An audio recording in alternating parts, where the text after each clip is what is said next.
Telugu Desam party జాతీయ ప్రధాన కార్యదర్శి, యువనేత, విద్యా ఐటీ శాఖ మంత్రులు, మన భవిష్యత్తు నేత కార్యకర్తల కోసం ఈరోజు గుంతకల్ నియోజకవర్గం ఇచ్చేసిన సందర్భంగా స్వాగతం, సుస్వాగతం.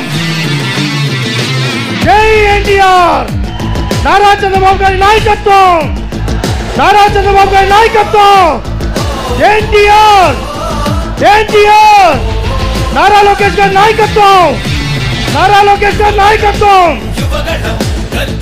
జై తెలుగుదేశం.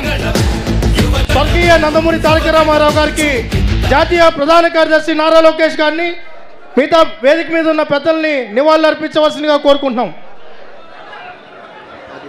ఎన్టీఆర్, ఎన్టీఆర్, ఎన్టీఆర్, ఎన్టీఆర్. జై తెలుగుదేశం, జై తెలుగుదేశం.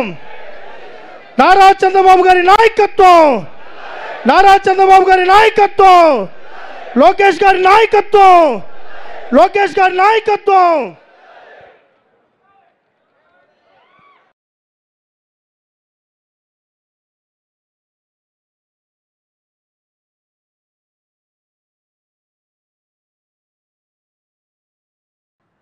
కార్యకర్తల్ని, అభిమానులను అందరినీ కలవడానికి ఎంతో శ్రమతోటి ఈరోజు అనేక కార్యక్రమాలని పూర్తి చేసుకొని మన నియోజకవర్గానికి విచ్చేసి మన సమస్యలు వినాలి. కార్యకర్తలు అనేవాళ్ళు గౌరవంగా ఉండాలి.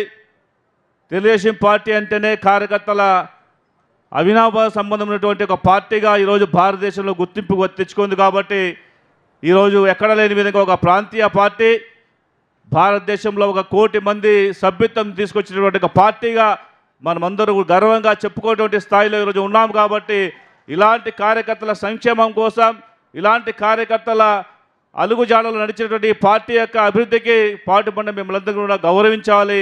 మీ సమస్యల పట్ల మేమంతా చిత్తశుద్ధ పనిచేయాలని చెప్పి లక్ష్యంతో ఈరోజు మన ముందుకు వచ్చారు యువనేత. ఈరోజు మీరు అందరూ చూసే ఉంటాం, యువగలం పాదయాత్ర ద్వారా ఈరోజు ఆంధ్రప్రదేశ్ నలుమూలల విశ్రాంతి ఎరుగని ఒక శ్రామికుడులా చైతన్యవంతం చేసుకుంటూ కార్మికులు, కర్షకులు, మహిళలు, విద్యార్థులు, ఉద్యోగులు అందరినీ కలుసుకుంటూ వారి సమస్యలు వింటూ చిత్తశుద్ధితో మేము ప్రభుత్వం వస్తుంది, తప్పకుండా మీ సమస్యలు నెరవేరుస్తామనే ఒక భరోసాతోటి ఈరోజు మన ప్రభుత్వం వచ్చే దాంట్లో మొట్టమొదటిసారిగా సింహభాగం మన లోకేష్ గారికే తగ్గుతున్న విషయాన్ని ఎత్తిపస్లో చెప్పుకోవాల్సిన అవసరం ఉంది.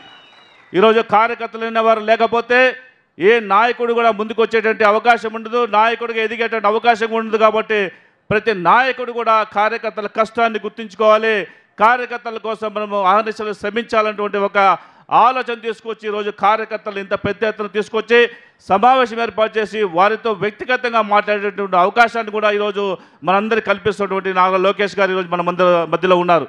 కాబట్టి మనమందరూ కూడా ఈరోజు ఒకటే గుర్తుపెట్టుకోవాలి, అనేక సమస్యలు ఎదుర్కొన్నాం. గత 5 సంవత్సరాల పరిపాలనలో ఈ యొక్క వైఎస్ఆర్ పార్టీ వారు చేస్తున్నటువంటి నిర్వాహకం వల్ల కేసులు పెట్టించుకున్నాం, జైళ్ళకి వెళ్ళాం, అనేక రకంగా ఊళ్ళు వదిలేసేసి పక్క ఊళ్ళకి వెళ్ళిపోయేటువంటి పరిస్థితులు తీసుకొచ్చినా సరే కార్యకర్తలు భయపడకుండా, ఎవరు కూడా వెన్ను చూపకుండా ధైర్యంతో జెండా భుజం మీద మోస్తూ ఈరోజు కూడా తెలుగుదేశం పార్టీకి అండదండలుగా ఉంటామనేటువంటి ఒక కార్యకర్తల లక్ష్యానికి ఈరోజు తెలుగుదేశం పార్టీ ఎప్పటికి కూడా రుణపడి ఉంటుందనే విషయాన్ని గుర్తు చేసుకోవాల్సిందిగా ఈ సందర్భంగా తెలియజేసుకుంటున్నాను.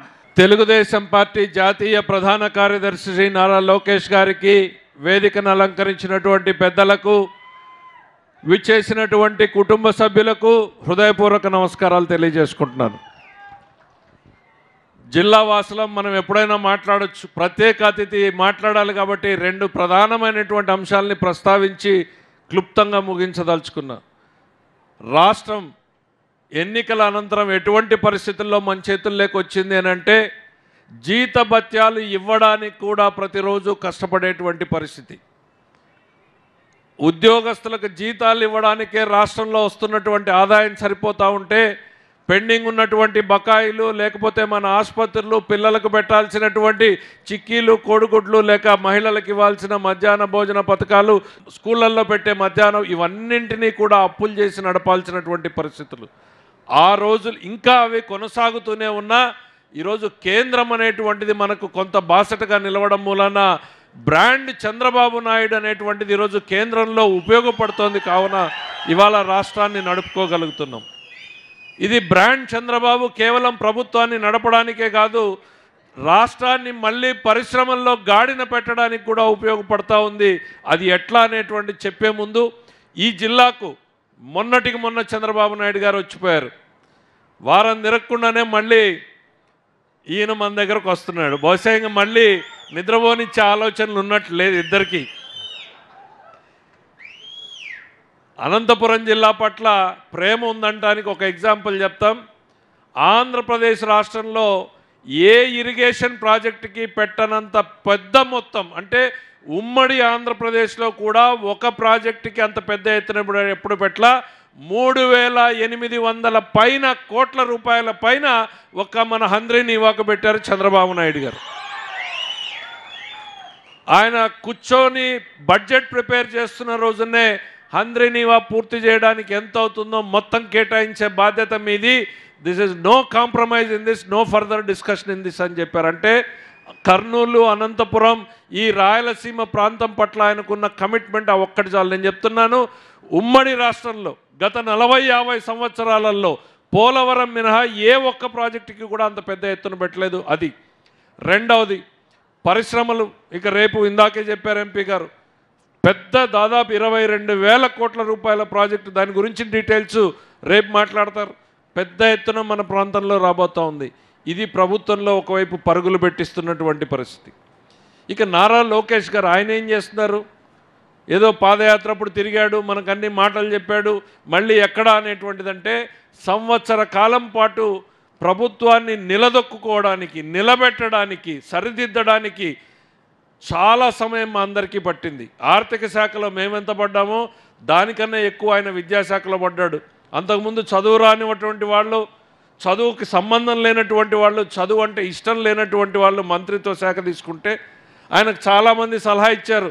ఎందుకండి మీరు ఏదో లైట్ శాఖ తీసుకోకుండా ఇట్లాంటివి తీసుకుంటున్నారంటే, లేదు నేను ప్యాషన్తో చేస్తున్నానని చాలా డెప్త్కి వెళ్ళాడు. ప్రతి స్కూల్ లెవెల్కి వెళ్ళాడు, ప్రతి టీచర్ లెవెల్ని ఎట్లా మన క్వాలిటీ ఇంప్రూవ్ చేయాలి, ప్రైవేటు కళాశాలలు, ప్రైవేటు స్కూళ్ళకు పోయే పిల్లల్ని తిరిగి ప్రభుత్వ పాఠశాలలకు ఎట్లా క్యూ కట్టేలా చేయాలి అనేటువంటి దిశగా ఆయన ప్రయత్నాలు మొదలుపెట్టాడు.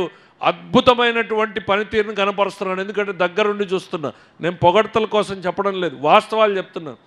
ఇవాళ టైం మేనేజ్మెంట్, నేను రాజకీయాల్లో ఉన్న 30-40 సంవత్సరాలు అయింది. నా రోజు రాజకీయం మొదలుపెట్టేటప్పటికి 9:30 అవుతుంది. అవునా కదా? 9:30 మనం పల్లెల్లో అయినా మొదలుపెట్టేది 9:30 తర్వాతే కదా. ఆయన రోజు ఎన్ని గంటలకు మొదలవుతుంది అడుగుని? ఆయన ప్రతిరోజు ఎన్ని గంటలకు మొదలవుతుంది? పొద్దున 7:30కి ఆయన ప్రజా దర్బార్ మొదలవుతుంది. 7:30కి ఇట్లా ప్రజా దర్బార్, ఇంతే హాల్ ఉంటుంది, ఇంతే మంది ఉంటారు. 7:30కి ప్రజా దర్బార్ మొదలవుతుంది. అంటే దాని ముందు ఆయన కార్యక్రమాలు కంప్లీట్ చేసుకుని ఆ రోజు యాక్టివిటీ ప్లాన్ చేసుకుని ప్రజా దర్బార్తో మొదలు పెడితే తర్వాత మిగిలిన కాన్స్టిట్యున్సీ కావచ్చు. అంటే టైం ప్లానింగ్ అనేటువంటిది చంద్రబాబు నాయుడు గారితో పోటీ పడుతున్నాడని మాత్రం నేను చెప్పగలను ఈరోజు. ఎందుకంటే నేను ఇద్దరిని చూశాను, ఇద్దరు టైమింగ్స్ నేను చూశాను. పోటీ పడుతున్నాడని నేను చెప్పగలుగుతాను. మార్నింగ్ 7:30కి మొదలు పెడితే ఎక్కడా కూడా ఒక నిమిషం వేస్ట్ చేయకుండా, ఆయన పనితీరు కూడా చాలా స్ట్రైట్గా ఉంటుంది. అన్నాడు, ఫ్రీగా ఉంటే టీ తాగుదాం, పని ఉన్నప్పుడు మాత్రం మీరు నా టైం వేస్ట్ చేయొద్దు, నేను మీ టైం వేస్ట్ చేయను, ముందు పని ముగించుకుందాం, పని అయిపోయిన తర్వాత టైం ఉందనుకుంటే 10 నిమిషాలు టీ తాగుదామంటారు. ఒక కార్యకర్త కన్నా ఎక్కువ టైం ఇస్తాడేమో కానీ నాయకుడికి మాత్రం టైం తక్కువే ఇస్తాడనేటువంటిది నేను చెప్పాలనుకుంటున్నాను ఇక్కడ. వాస్తవం అది లైఫ్ స్టైల్. ఎందుకంటే ఇవన్నీ తెలుసుకోవాల్సిన అంశాలు. మీరు ఆయన చాలా ప్రొఫెషనల్గా నడుపుతూ ఉంటాడు. ఇప్పుడు కూర్చుంటే అక్కడ గంట 15 నిమిషాలు మాట్లాడాడు ఎవరితోటి, మళ్ళీ మీతోటే మాట్లాడాడు, ఎవరు మాట్లాడలా. మళ్ళీ ఇక్కడ వచ్చి ఇంకో గంట స్పెండ్ చేయడానికి ఆయన ఎక్కువ ఫీల్డ్లో ఉన్న వాళ్ళతో స్పెండ్ చేయడానికి ఇష్టపడుతూ ఉన్నాడు. ఒకవైపు పార్టీ యంత్రాంగాన్ని సమాయత్తపరుస్తూ ఇప్పుడు మొదలుపెట్టారు మళ్ళీ పార్టీ కార్యక్రమం.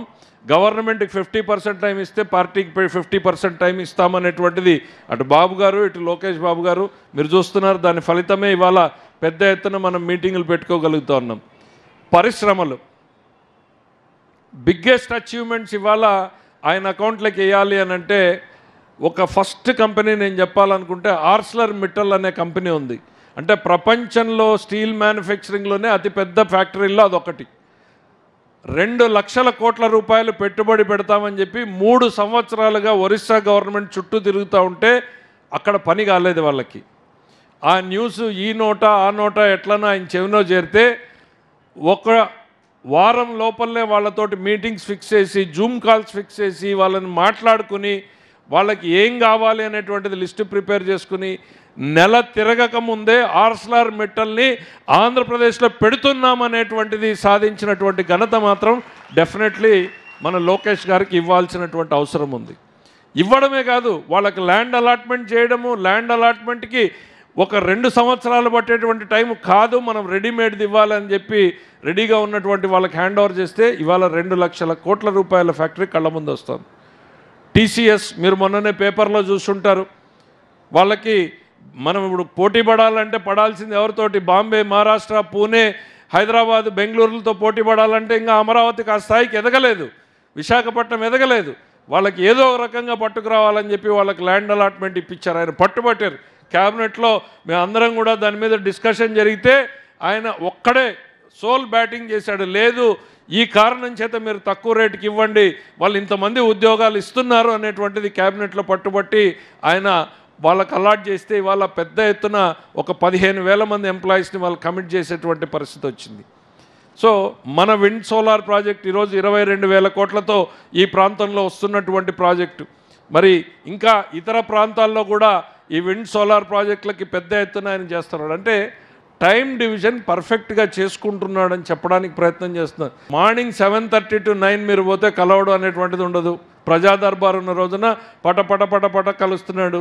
మీరు ఇచ్చే అర్జీలు ఇటు తీసుకొని అక్కడ పక్కకు పోతాయనే లేదు, కట్టుకొని వస్తున్నాడు. ఆయన నిజంగా చెప్తున్నా, కట్టుకొని వచ్చి చంద్రబాబు గారి కన్నా 10 నిమిషాలు ముందు వచ్చి క్యాబినెట్లో మా టేబుల్ దగ్గరకు వచ్చి, అన్న ఇది నీ శాఖకు సంబంధించినవి, ఇవన్నీ పరిష్కారం చేసి మళ్ళీ నాకు చెప్పండి అని మా చేతికి ఆ పేపర్లు ఇచ్చిపోతున్నాడు. బ్యాక్ ఎండ్ టీం బ్రహ్మాండంగా పెట్టుకున్నాడు. ఆయన వెనకాల పనిచేసే పిల్లల్ని పెట్టుకున్నాడు. ఆయన ఒక్కడు పని చేయట్లా, బ్రహ్మాండంగా.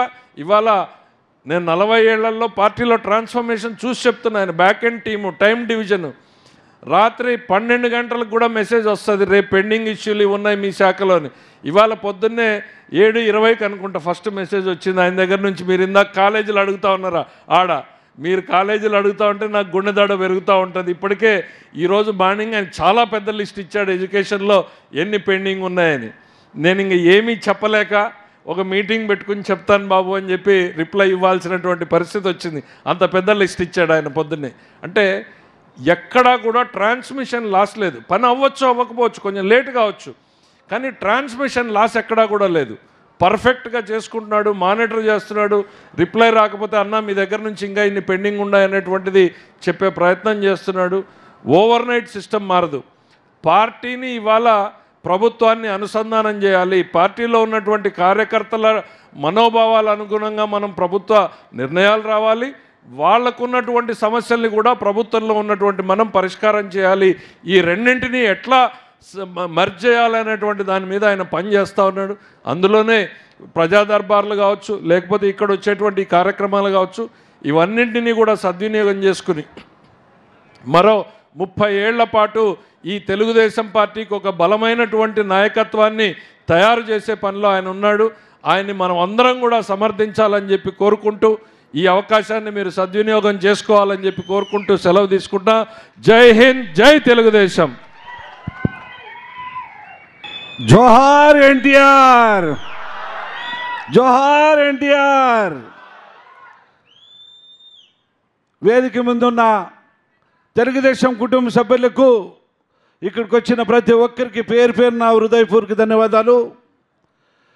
ఈరోజు అంతా చాలా సంతోషంగా ఉంది. మన అన్న యువ కిషోరం ఆ రోజు పాదయాత్రలో యువగళానికి వన్నె తెచ్చిన, యువతకు రక్తం వేడెక్కించిన, అన్ని విధాలుగా పౌరుషం తెప్పించిన నాయకుడు ఎవరైనా ఉంటే మన నారా లోకేష్ అన్న గారు అని చెప్పి ఈ సందర్భంగా మనవి చేస్తూ, ఆ రోజు మహానుభావుడు ఎన్టీ రామారావు గారు అట్టడుగు వర్గానికి చెందిన వాళ్ళని ఎస్సీ ఎస్టీ బీసీ మైనారిటీలకు రాజకీయంగా కానీ అన్ని విధాలుగా వాళ్ళని ముందుకు తీసుకుపోయి ఆదుకునే ఆ రోజు పార్టీ పెట్టిన నాయకుడు మన ఎన్టీ రామారావు గారు అయితే 5 కోట్ల ప్రజల్ని ఆదుకోవాలని వాళ్ళకి అన్ని విధాలుగా కష్ట సుఖాలకి నేను ఒక ఇంటికి పెద్ద కొడుకుగా ఉండాలని మన నారా చంద్రబాబు నాయుడు పెద్ద ఆయన అయితే యువతకు ఉత్తేజం తెప్పించిన ఘనత నారా లోకేష్ అన్న అయితే అలాంటి పార్టీలో మనం ఉన్నందుకు కూడా అదృష్టంగా భావిస్తామని చెప్పి ఈ సందర్భంగా మనం చేసుకుంటున్నా.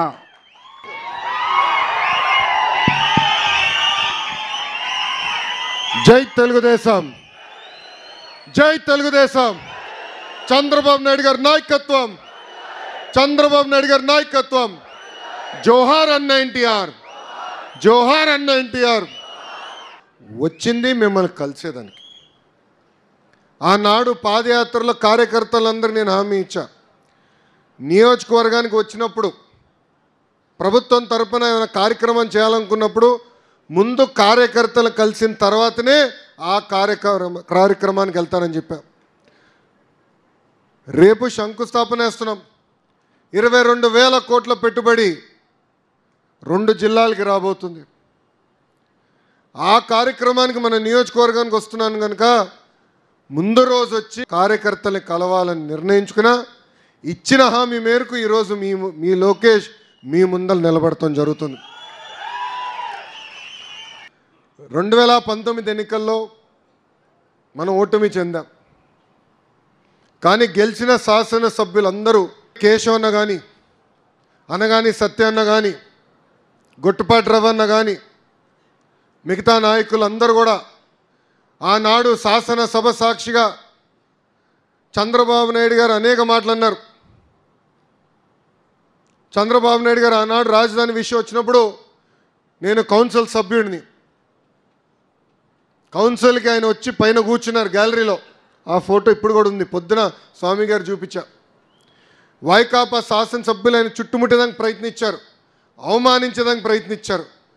కానీ కేశవ్ అన్న ఆ రోజు అక్కడ నిలబడి నన్ను దాటుకుని మా నాయకుడి దగ్గర రావాలని చెప్పారు. మాటలు తక్కువ చెప్తాడు, ఎక్కువ మాట్లాడు, కానీ నిలబడ్డారు. స్వామి అన్న నిలబడ్డాడు. మన బోలా శంకరుడు ఉన్నాడు, రెవెన్యూ శాఖ మత్స్యులు అనగాని సత్యప్రసాద్, ఆయన కూడా ఆ రోజు ఎంత ఇబ్బందని నిలబడ్డారు. అందుకే పార్టీ ఈరోజు వాళ్ళ రుణం తీర్చుకుంటాం జరిగింది. 2024 ఎన్నికల్లో భారతదేశంలో ఎప్పుడు లేని విధంగా 94% సీట్లు ఎన్డీఏ కైవసం చేసుకుంది. ఈరోజు మనం ఎక్కడికి వెళ్ళినా సెల్యూట్లు కొడుతున్నారు. దారి పొడుగునా పోలీసులు కంపడ్డారు నాకు ఈరోజు. ఎక్కడికి వెళ్ళినా సెల్యూట్లు కొడుతున్నారు బాగా. నేను మనసులో అనుకున్నా, పాదయాత్రలో ఎవడు కంపడలేదు ఏంట్రా బా అని.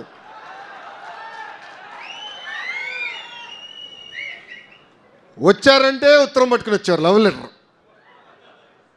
41 నేను సార్ మీ పైన 20 ఇప్పటికీ 20 ఉంది, 21 కేసు అనేవారు. ఇది మీ అందరికి ఎందుకు చెప్తున్నానంటే గెలిచాం, ఇప్పుడు అందరు సెల్యూట్లు కొడతారు. కానీ కష్టకాలాలు మనం మర్చిపోకూడదు, మన పడిన అవమానాలు మర్చిపోకూడదు. నా పైన 23 కేసులు పెట్టారే, నేను మర్చిపోను. అధికారంలో ఉన్న ప్రతిపక్షంలో ఉన్నట్టే మనం ఆలోచించాలి, కసితో పనిచేయాలి. ఆనాడు చంద్రబాబు నాయుడు గారు ఇంటి నుంచి బయటకు అడుగు పెట్టాలంటే గేట్లకే తాడు కట్టారే. ఏం తప్పు చేయని చంద్రబాబు నాయుడు గారిని 53 రోజులు రాజమండ్రి జైల్లో బంధించారే. ఆనాడు మనం చూసాం పుంగనూరు నియోజకవర్గంలో ఒక తాతయ్య మీసాలు మెలేసి తొడగొట్టి, ఎవరది అంజిరెడ్డి తాత, రా నా దగ్గర నుంచి తీస్తావా బీఫామ్ చూద్దాం అన్నాడు. ఆ అంజిరెడ్డి తాతే మనందరికీ స్ఫూర్తి. పల్నాడు జిల్లాలో ఎన్నికలు జరుగుతుంటే మంజులారెడ్డి గారు ఆనాడు బూత్ దగ్గర నిలబడి పోరాడారు. ఇక్కడ రిగ్గింగ్ జరిగేదానికి లేదంటే ఏకంగా తల్ల పైన కత్తితో గాయాలు తగిలినాయి. రక్తం కారుతున్నా అక్కడ నిలబడింది. పోలింగ్ అయ్యి డబ్బాలని సీల్ చేసిన తర్వాతనే ఆసుపత్రికి వెళ్ళిన మంజుల రెడ్డి గారే ఈరోజు మనందరికీ స్ఫూర్తి. అదే పల్నాడులో మన చంద్రయ్య, ఇప్పుడు కూడా ఫోటోలు నాకు గుర్తున్నాయి. చితకబాది నడి వీధిలో రోడ్డు పైన పడుకోబెట్టి ఒక్కసారి వాళ్ళ నాయకుడికి జై చెప్పమన్నారు. ఒక్కసారి వాళ్ళ పార్టీకి జై చెప్పు, నేను వదిలేస్తా అన్నాడు. ఆయన ఒక్కటే నవ్వుతా అన్నాడు, జై తెలుగుదేశం, జై చంద్రబాబు నాయుడు అని. ప్రాణాలు పోగొట్టుకున్న చంద్రయ్య. మీ అందరిపైన కూడా కేసులు పెట్టారు, అడుగడుగున అవమానించారు, బయటికి వస్తే ఇబ్బంది పెట్టారు. కానీ మంది పసుపు జెండా ఎవరు మన అండర్ ఎస్టిమేట్ చేయలేరు. అది ఆ పసుపు జెండానే కాదు, మన రక్తంలోనే పారుతుంది. అందుకే ఆ మొదటి రోజు నుంచి అన్నాం, అయ్యా జగన్ తగ్గేదే లేదని. అడుగడుగున పోరాడం. యువగలం పాదయాత్రలో మీరు అందరూ చూశారు. నా స్టూల్ లాక్కుని పోయారబ్బా, నా మైక్ లాక్కుని పోయారు. అడుగడుగున అవమానాలు. చంద్రబాబు నాయుడు గారిని కించపరిచే విధంగా ఫ్లెక్సీలు అన్నీ చేశారు. కానీ ఒక లక్ష్యంతో పనిచేశాం. జిల్లాకు వచ్చేగల యువగలం ఒక ప్రభంజనంగా మార్చారే, అది తెలుగుదేశం పార్టీ కార్యకర్తల గొప్పతనం. ఇవన్నీ మనం గుర్తుపెట్టుకోవాలి, ఇవన్నీ మనం మర్చిపోకూడదు.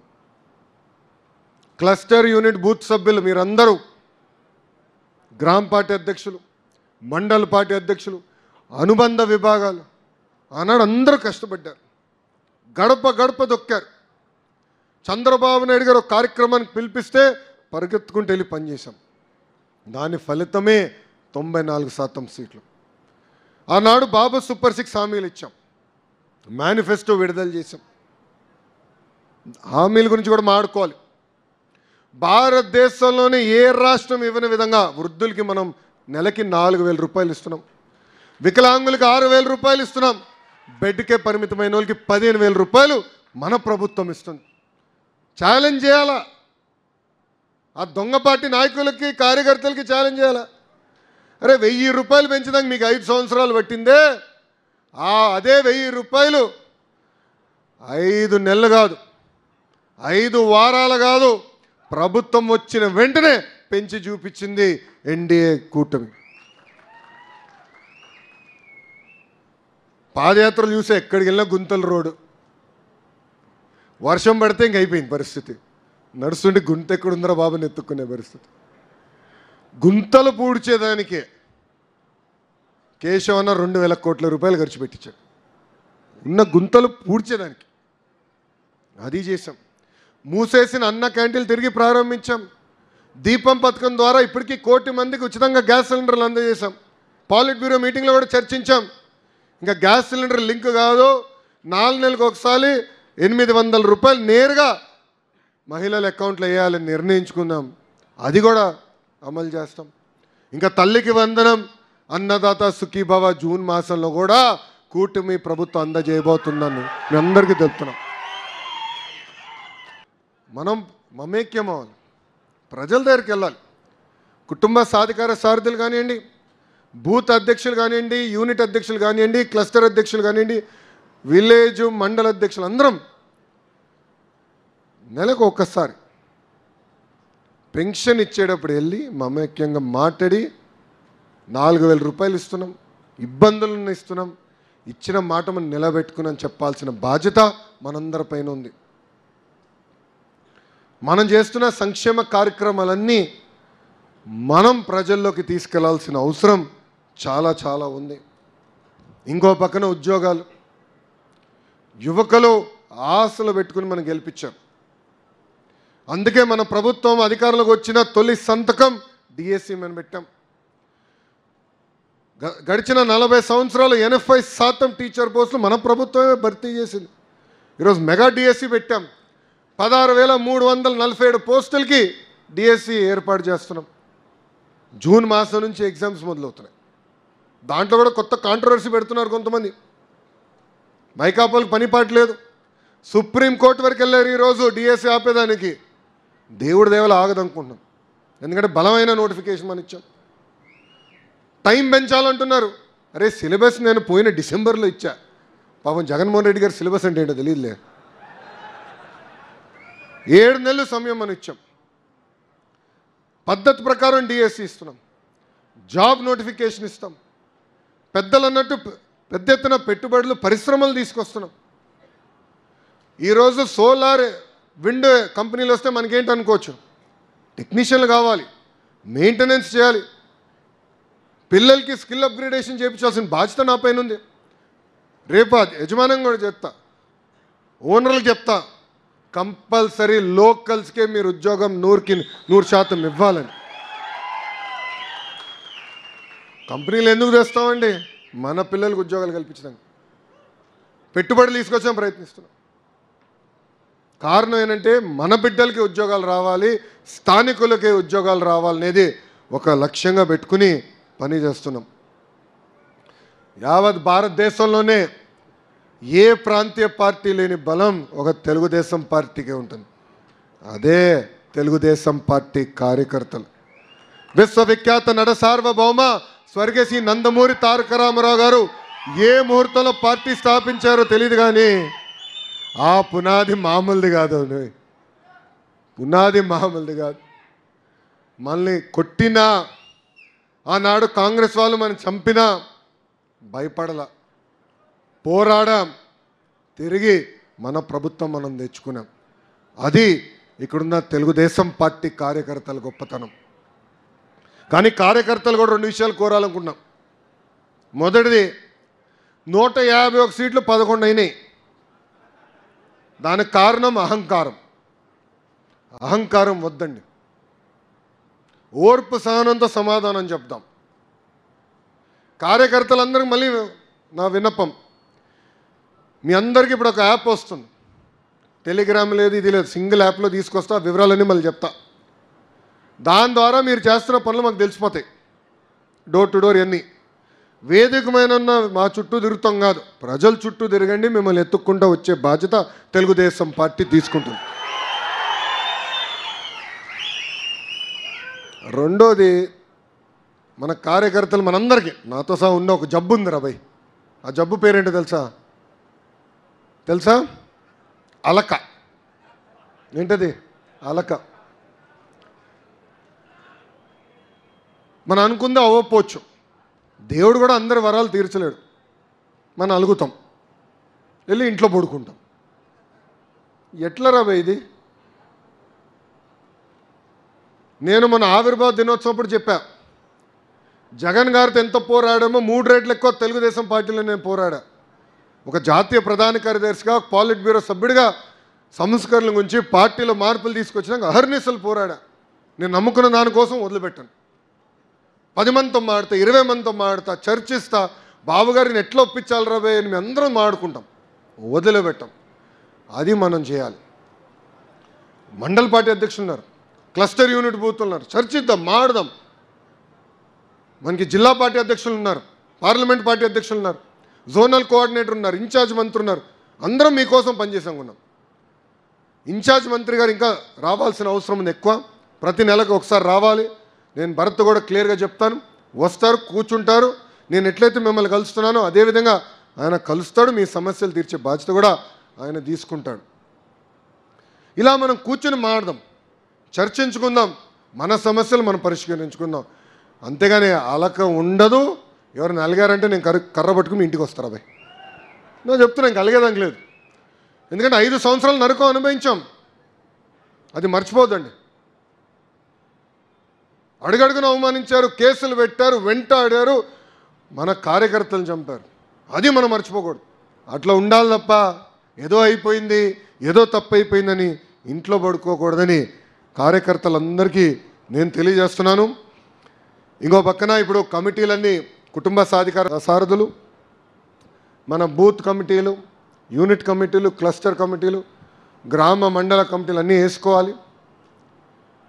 పార్టీలో కూడా యువరక్తం పారాలి, సీనియర్ని గౌరవించాలి, పనిచేసే వాళ్ళని ప్రోత్సహించాలి. ఆ బాధ్యత మేము తీసుకుంటాం. మనందరం ఈ కమిటీలు పూర్తి చేసుకుని నియోజకవర్గ మహానాడు పెద్దలు చెప్పినట్లు 3 రోజులు పెడతాం. 3 రోజులు ఏదో ఒక రోజు చేయొచ్చు. దాని తర్వాత పార్లమెంట్ మహానాడు ఉంటుంది. మళ్ళీ ఇంకా 27, 28 కడపలో మహానాడు, 29 కడపలో బహిరంగ సభ కూడా ఉంటుంది. దానికి మీ అందరికీ ఆహ్వాన పత్రాలు కూడా త్వరలో పార్టీ అందజేయబోతుంది. ఇంకా నియోజకవర్గానికి వచ్చేగల దాదాపు 62,000 సభ్యత్వాలు చేశారు. బాగా కష్టపడ్డారు. అతి తక్కువ టైంలో చంద్రబాబు నాయుడు గారి ఆదేశాల మేరకు జయరాం గారిని మీరు భుజం మీద మోసి గెలిపిస్తాం జరిగింది. మధ్యాహ్నం మేము ఆడుకుంటూ వచ్చాం, సరదాగా బండిలో మాడుకుంటూ ఉన్నాం. అన్న వాస్తవంగా నాకు అందరు పరిచయం అవ్వాలి. చాలామంది కష్టపడిన వాళ్ళు ఉన్నారు. నేను లిస్ట్ తీసుకుంటా, అందరితో కూర్చుంటా, మాడతా, కలయిక చేసి ఈ గ్రూపు ఆ గ్రూపు లేకుండా కేవలం ఒక తెలుగుదేశం పార్టీ గ్రూపు లాగా నేను ఏర్పాటు చేస్తానని జయరాం గారు కూడా చెప్తాం జరిగింది. కలిసికట్టుగా పనిచేద్దాం, కష్టపడదాం, ఓర్పు సహనంతో మన సమస్యలు పరిష్కరిద్దాం. కొన్ని సమస్యలు మన దగ్గర అవ్వకపోతే జిల్లా పార్టీ అధ్యక్షులు ఉన్నారు, జోనల్ కోఆర్డినేటర్ ఉన్నారు, వాళ్ళు కూర్చుంటారు, మన సమస్యలు పరిష్కరించే బాధ్యత వాళ్ళు తీసుకుంటారు. డెవలప్మెంట్ కార్యక్రమాలపైన కూడా ఎక్కువ శ్రద్ధ పెట్టాల్సిన అవసరం ఉంది. దానికి నిధుల ఇబ్బంది ఉంది వాస్తవంగా. ఉపాధి హామీ పనులు కొంచెం స్పీడ్గా చేద్దాం. పెండింగ్ వర్క్స్ అని కూడా, ఎస్పెషల్లీ ఇరిగేషన్, సాగునీటి వర్క్స్ అని కూడా ఎట్లా చేయాలో అది మేము చర్చించి చేస్తాం జరుగుతుంది. 2014 నుంచి 19 వరకు ఇక్కడున్న చాలామంది కార్యకర్తలు ఉపాధి హామీ పనులు చేశారు. దాంట్లో కొంతమందికి బిల్లు రాలా. మన ప్రభుత్వ అధికారంలోకి వచ్చిన సుమారుగా 800 కోట్ల రూపాయలు బిల్స్ క్లియర్ చేశాం. ఇప్పుడు 3 రకాల బిల్స్ పెండింగ్ ఉన్నాయి. ఒకటి కన్వర్జెన్స్, ఎక్కడైతే ఇతర డిపార్ట్మెంట్ నుంచి డబ్బులు రావాలో అది పెండింగ్ ఉంది. రెండోది గత ప్రభుత్వం కేసులు, విజిలెన్స్ కేసులు పెట్టి 20% కట్ చేసి ఆ డబ్బులు రాలేదు. మూడోది పనులు చేసినా ముందలే పనులు అవసరం లేదని ఆన్లైన్లో క్లోజ్ చేశారు, అంటే శాశ్వతంగా రాదని క్లోజ్ చేస్తాం జరిగింది. ఈ మూడింటిని పరిష్కరించడానికి మేము పనిచేస్తున్నాం. డబ్బులు మీకు అందజేసే బాధ్యత మేము తీసుకుంటాం. కానీ మీరు ఇంట్లో పడుకుంటే ఒప్పుకోండి రాబాయ్, మాకు ఎట్లా తెలుస్తుంది మీకు డ్యూ ఉందా లేదా అని. ఏమవుతుందంటే అందరూ మీరు చేయండి అని చెప్తారు, మీరు ఇంట్లో పడుకుంటారు. అది కాదు, పార్టీ ఆఫీస్లో ఒక విభాగం ఉంది, ఇప్పుడు కూడా పనిచేస్తున్నారు. వెళ్ళండి, కూర్చుని మీ వివరాలన్నీ ఇస్తే నీట్గా రాసుకుని ఏ డిపార్ట్మెంట్ పంపించాలి, ఎప్పటికల్లా బిల్స్ క్లియర్ చేస్తామని మేము చెప్తాం. ఎందుకంటే ఇది పాలిట్ బ్యూరోలో మేము చర్చిస్తున్నాం. పాలిట్ బ్యూరోలో రివ్యూ జరుగుతుంది, మంత్రులకి ఆదేశాలు కూడా జారీ చేస్తాం జరుగుతుంది. తెలుసు ఆయనకి నీరు చెట్టు విషయం ఆయనకి బాగా తెలుసు. బాబు గారు ఏం చెప్పారో నాకు బాగా తెలుసు ఆయనకన్నా. అంటే డైరెక్షన్ ఇస్తున్నారు బాబు గారు, లేదు ఇది ఇప్పటికల్లా చేద్దామని.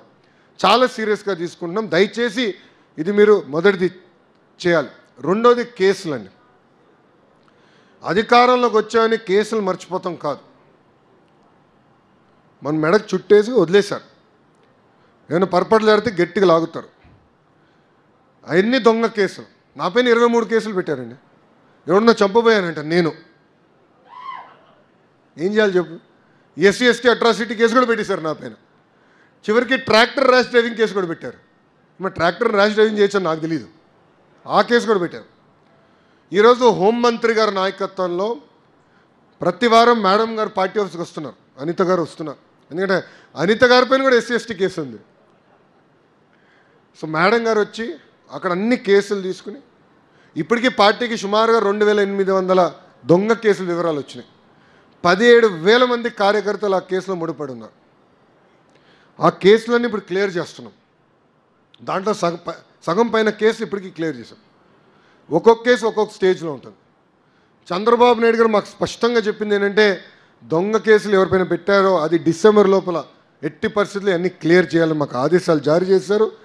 కేసులు ఉన్నాయని చెప్పాల్సిన బాధ్యత మీ పైన ఉంది. అది కూడా పార్టీ ఆఫీస్లో ఒక విభాగం పెట్టాం.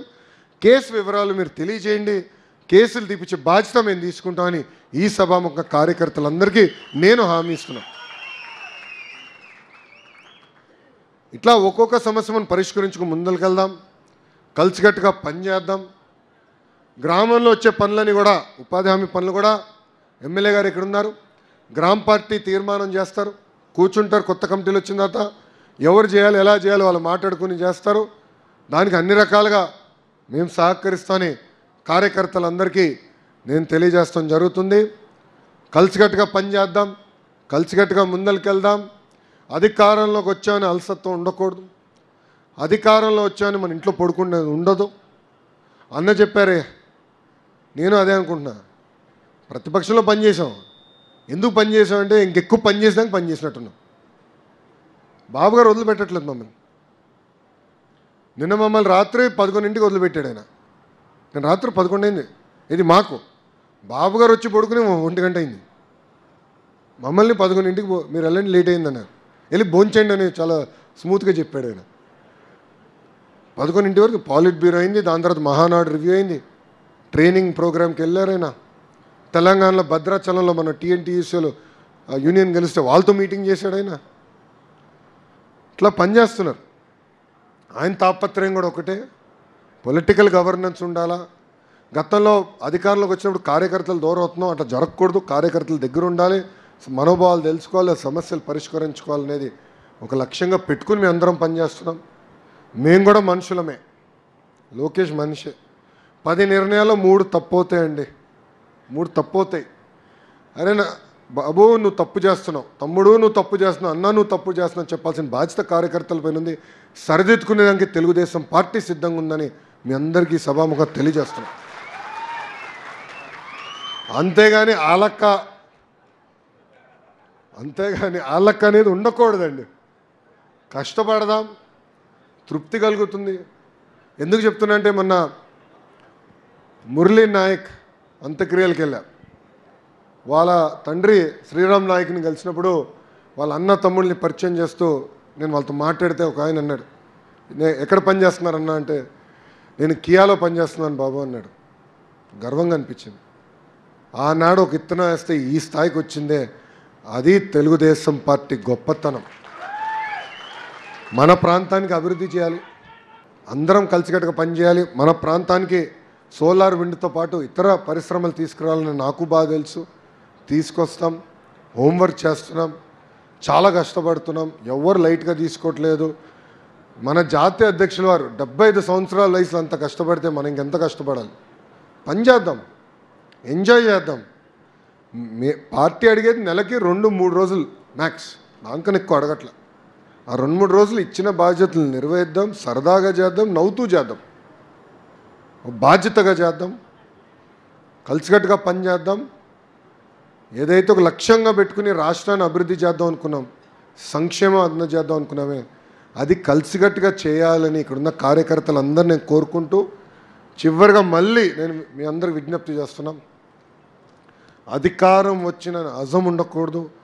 అధికారం వచ్చింది కనుక అన్నీ ఉంటాయి, ప్రశాంతంగా ఉండాలి అనుకోకూడదు. అధికారంలో ఉన్నప్పుడు కూడా ప్రతిపక్షంలో ఉన్నట్టే వ్యవహరించాలి, వదిలిపెట్టకూడదు. ఒక చిన్న ఇష్యూ అయినా, ఒక చిన్న సమస్య అయినా సీరియస్గా తీసుకుని మనం పరిష్కరించాలి. ప్రజలు ఇబ్బంది పడుతున్నారంటే 1 కాదు 10 సార్లు కాదు 100 సార్లు పార్టీకి తెలియజేయాలి, మాట్లాడాలి. అయ్యే వరకు వదిలిపెట్టకూడదు. అది నిజమైన కార్యకర్త సేవ అని ఇక్కడున్న కార్యకర్తలందరూ తెలుపుకుంటూ, నాకు ఇంత అద్భుతమైన అవకాశం ఇచ్చిన గుంతకల్ కార్యకర్తలందరికీ పేరు పేరున నా హృదయపూర్వక ధన్యవాదాలు తెలుపుకుంటూ